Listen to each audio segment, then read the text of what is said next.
सभी को मेरा सुप्रभात। मेरा नाम अर्चना खरे है। मैं आपकी हिंदी शिक्षिका हूँ। आज मैं आपको हिंदी व्याकरण का पाठ 2 वर्ण विचार उसके बारे में बताएंगे। तो देखिए, सबसे पहले वर्ण क्या है। तो वर्ण वर्ण वह छोटी से छोटी ध्वनि है जिसके टुकड़े नहीं किए जा सकते, वर्ण कहलाते हैं। ठीक है। किसी भाषा में प्रयुक्त सभी वर्णों के निश्चित क्रमबद्ध समूह को हम क्या बोलते हैं? वर्णमाला कहते हैं। तो वर्ण किसे कहते हैं? भाषा की वह छोटी से छोटी ध्वनि जिसके टुकड़े नहीं किए जा सकते, वर्ण कहलाते हैं। वर्ण का दूसरा नाम अक्षर भी है। वर्णमाला किसे कहते हैं? किसी भाषा में प्रयुक्त सभी वर्णों के निश्चित क्रमबद्ध, व्यवस्थित या निश्चित क्रम में रखने के समूह को हम वर्णमाला कहते हैं।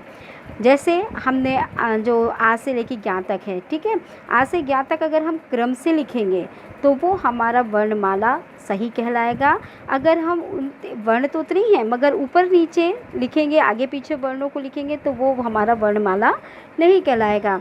तो इसकी परिभाषा क्या है? वर्णों के निश्चित या व्यवस्थित क्रमबद्ध समूह को हम वर्णमाला कहते हैं। ठीक है। वर्णमाला में 52 वर्ण होते हैं। तो 11 स्वर हैं आपके, फिर व्यंजन है, फिर संयुक्त व्यंजन, अयोग, वाह और अन्य। इस तरीके से सभी मिलाकर 52 वर्ण होते हैं। ठीक है। वर्णमाला में हमारे कितने वर्ण होते हैं? 52। अब देखिए, वर्णमाला को 2 भागों में बांटा गया है, स्वर और व्यंजन। स्वर किसे कहते हैं? स्वर की 3 तरीके की हम परिभाषाएं आपको बता रहे हैं, आप ध्यान से सुनिएगा। जो वर्ण स्वतंत्र रूप से बोले जाते हैं उन्हें हम स्वर कहते हैं। स्वर वर्णों को बोलने में हवा बिना रुकावट के मुख से बाहर निकलती है, उसे हम स्वर कहते हैं। स्वर में किसी अन्य वर्ण का सहयोग या अन्य वर्ण की आवश्यकता नहीं होती। ठीक है। तो उन्हें हम स्वर कहते हैं। स्वर हमारे हिंदी में 11 होते हैं। आ, ई, उ, री ऋषिका, ए, ओ। इस तरीके से हमारे 11 स्वर होते हैं। अब देखिए, स्वर के 3 भेद होते हैं, ह्रस्व स्वर, दीर्घ स्वर और प्लुत स्वर। ह्रस्व स्वर वह स्वर कहलाता है जिनके उच्चारण में हमें कम समय लगता है, जैसे आ, ई, उ, री। इनको हम बोलने में हमें कम समय लगता है ना, ये संख्या में 4 होते हैं। दीर्घ स्वर 7 होते हैं। इनको ह्रस्व स्वर के अपेक्षा 2 गुना समय लगता है, जैसे आ, ई, उ, ए, ओ। ह्रस्व स्वर की अपेक्षा कितना समय लगा? दुगुना समय। तो इन्हें हम क्या बोलेंगे? दीर्घ स्वर। ये संख्या में 7 होते हैं। इसके बाद प्लुत स्वर देखिए। प्लुत स्वर जो है वो संस्कृत में अधिकतर प्रयोग किया जाता है। इसके उच्चारण में ह्रस्व स्वर से तिगुना समय लगता है, 3 गुना समय अधिक लगता है। ये जैसे हिंदी का 3 लिखते हैं, इसको पहचानते हैं हिंदी के 3 के जैसे ओम के बीच में हिंदी का 3 लिखा रहता है अंक, वो है प्लुत स्वर। तो इसके उच्चारण में देखिए काफ़ी लंबा समय लगता है। अब ओम का उच्चारण करिए, ओ।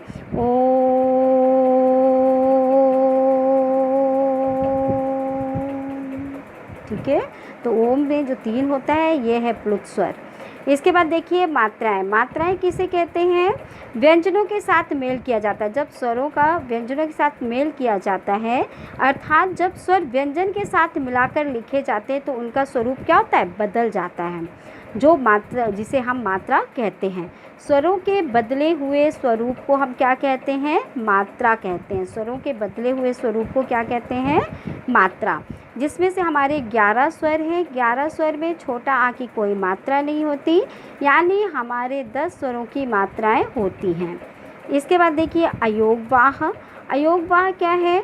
स्वरों के अतिरिक्त हिंदी भाषा में 3 वर्ण और होते हैं जिसका तालमेल ना तो स्वर के साथ होता है ना ही व्यंजन के साथ होता है। अयोगवाह का शाब्दिक अर्थ होता है जो मेल ना होने पर भी साथ रहे। अयोगवाह का मतलब होता है जो मेल ना होकर भी साथ में रहे, उसे हम अयोगवाह कहते हैं। जैसे अंग, चंद्रबिंदी वाला और आहा। तो अंग को हम क्या बोलते हैं? अनुस्वार।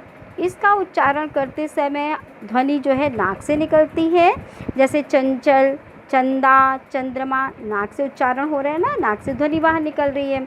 अनुनासिक स्वर होता है चंद्रबिंदी, जिस शब्द के ऊपर चंद्रबिंदी होती है उसको हम अनुनासिक वर्ण कहते हैं। जैसे ऐसे स्वर जिसका उच्चारण नाक और मुख की सहायता से होता है उसे अनुनासिक कहते हैं। जैसे आँख, आँख से भी उच्चारण हुआ, और ख जब हमने बोला तो मुंह से भी उच्चारण हुआ, आँख, दांत, ठीक है। तो ऐसे वर्ण अनुनासिक वर्ण कहलाते हैं। इसके बाद देखिए विसर्ग। विसर्ग में वर्ण के पीछे दो बिंदु होती है, इसको हम विसर्ग बोलते हैं। इसका उच्चारण हा के जैसे होता है, इसका उच्चारण हा के जैसे होता है। इसका अधिकतर प्रयोग संस्कृत भाषा में किया जाता है। जैसे प्रातः, हा का उच्चारण हुआ, नमः, हा का उच्चारण हुआ ना, ये है हमारे विसर्ग। अब देखिए व्यंजन। हिंदी में हमारे 39 व्यंजन हैं, ठीक है। हिंदी में हमारे 39 व्यंजन हैं। वे वर्ण जिनका उच्चारण करते समय वायु जीभ, नाक तथा कंठ आदि से टकराकर मुख से बाहर निकलती है, उसे हम क्या कहते हैं? व्यंजन। जो वर्ण स्वतंत्र रूप से नहीं बोले जाते उन्हें हम व्यंजन कहते हैं। जो वर्ण स्वर की सहायता से बोले जाते हैं उन्हें हम व्यंजन कहते हैं। क्लियर? तो व्यंजन का भी देखिए, उच्चारण के अवरोध आधार पर व्यंजन के प्रकार। व्यंजन के दो प्रकार पहले हैं उच्चारण के अवरोध से, पहला स्पर्श व्यंजन, दूसरा अंतस्थ व्यंजन। तो स्पर्श व्यंजन क्या है? जिन व्यंजनों को बोलते समय जीभ मुख के कंठ, ओठ, मूर्धा, दांत, तालु आदि भागों को स्पर्श करती है उसे स्पर्श व्यंजन कहते हैं। यानी मुख से जो हमारी आवाज़ निकलती है तो जीभ हमारे मुख के अंदर किसी न किसी भाग को स्पर्श करती है, उसे हम स्पर्श व्यंजन कहते हैं। ये का से लेकर माँ तक होते हैं, ये 25 व्यंजन हैं, ठीक है। फिर देखिए अंतस्थ व्यंजन। जिन व्यंजनों की स्थिति स्वर तथा व्यंजन के बीच की होती है उन्हें अंतस्थ व्यंजन कहते हैं। इनका उच्चारण करते समय मुख से वायु जीभ के दोनों पार्श्वों से बाहर होती है, मतलब अगल बगल से बाहर निकलती है, जैसे या, रा, ला, वा। अब देखिए वायु प्रक्षेपण अर्थात मुख से निकलने वाली वायु की मात्रा के आधार पर व्यंजन अल्प प्राण और महाप्राण। अल्प प्राण में उच्चारण करते समय कम बल लगाना पड़ता है, मतलब कम मेहनत करनी पड़ती है, उन्हें अल्प प्राण व्यंजन कहते हैं। जैसे हर वर्ण का पहला, तीसरा और पांचवा वर्ण, हर वर्ग का पहला, तीसरा और पांचवा वर्ण जो होता है वो अल्प प्राण व्यंजन कहलाता है। जैसे क, ग, अंगा, चा, जा, इया, ट, ड, अणा, ता, दा, ना, पा, बा, मा और या, रा, ला, वा। ये कौन से व्यंजन हैं? अल्प प्राण व्यंजन हैं। इसके बाद देखिए महाप्राण व्यंजन। वे व्यंजन जिनका उच्चारण करते समय अधिक समय और अधिक परिश्रम करना पड़ता है उन्हें हम महाप्राण व्यंजन कहते हैं। इनके अंत में हा की ध्वनि आती है। ये वर्ग के दूसरा और चौथा वर्ण जो होता है वो महाप्राण व्यंजन कहलाता है। जैसे का के बाद खा आया तो खा, गा के बाद घा आया तो घा, ठीक है।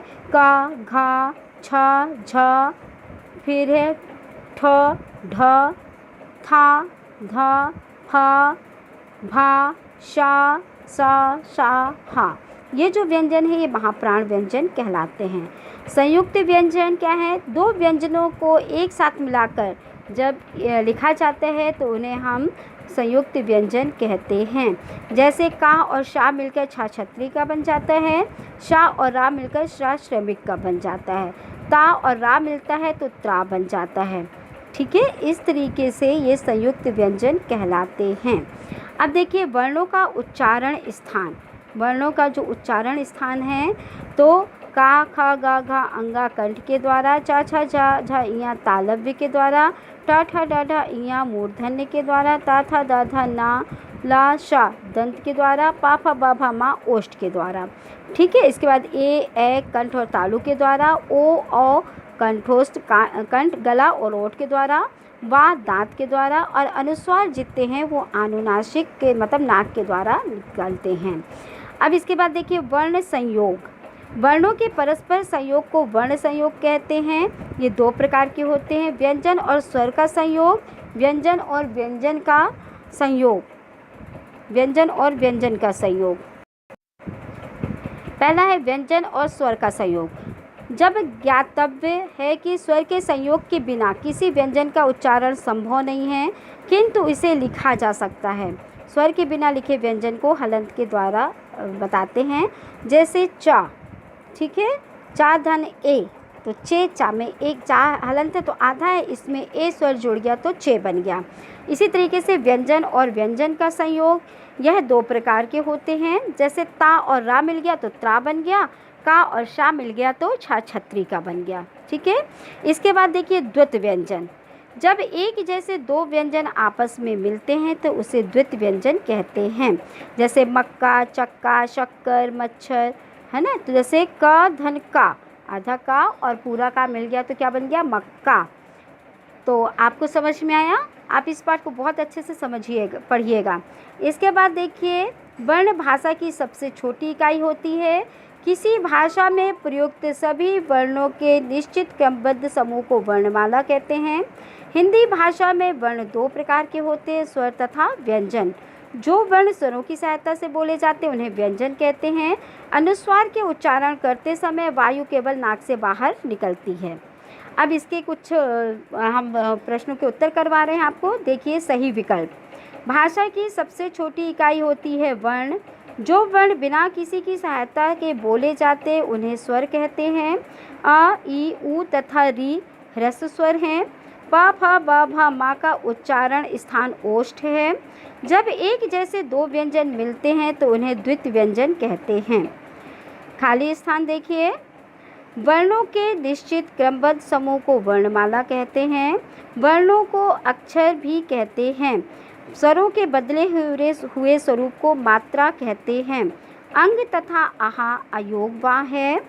सही गलत देखिए, भाषा की सबसे छोटी इकाई को वर्ण कहते हैं। सही, दीर्घ स्वरों के उच्चारण में ह्रस्व स्वरों की अपेक्षा 2 गुना समय लगता है। सही, प्लुत स्वर का प्रयोग हिंदी भाषा में अधिक होता है। गलत, प्रत्येक वर्ग का पहला, तीसरा तथा 5वां वर्ण अल्प प्राण होता है। सही, प्रश्नों के उत्तर हम आपको बाद में करवाएंगे।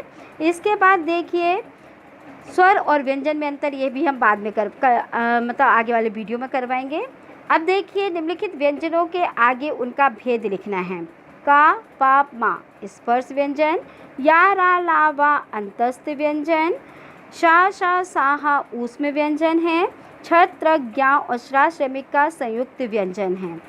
अब ऊपर आपके कुछ शब्द वर्ण दिए हैं, उनको आपको ह्रस्व स्वर और दीर्घ स्वर में अलग अलग करना है। तो ह्रस्व स्वर में है आ, ई, उ, री। दीर्घ स्वर में है आ, ई, उ, ए, ओ, औ। अब देखिए निम्नलिखित दो उदाहरण दीजिए। अल्प व्यंजन, अल्प प्राण व्यंजन क और गा है। महाप्राण व्यंजन खा और घा है। तो खाली स्थान में आपके एक जगह मात्रा दी हुई है, जैसे स्वरों के बदले हुए स्वरूप को मात्रा कहते हैं। खाली स्थान तीसरे में आपको मात्रा लिखनी है। खाली स्थान तीसरे में आपको मात्रा लिखनी है, ठीक है। और प्रश्नों के उत्तर भी हम आपको कल देंगे, तो आप कॉपी में प्रश्नों के उत्तर लिखिएगा। बाकी एक्सरसाइज को आप पुस्तक में ही करके जो भी तारीख आपको बताई जाती है उस पर भेजिएगा। धन्यवाद।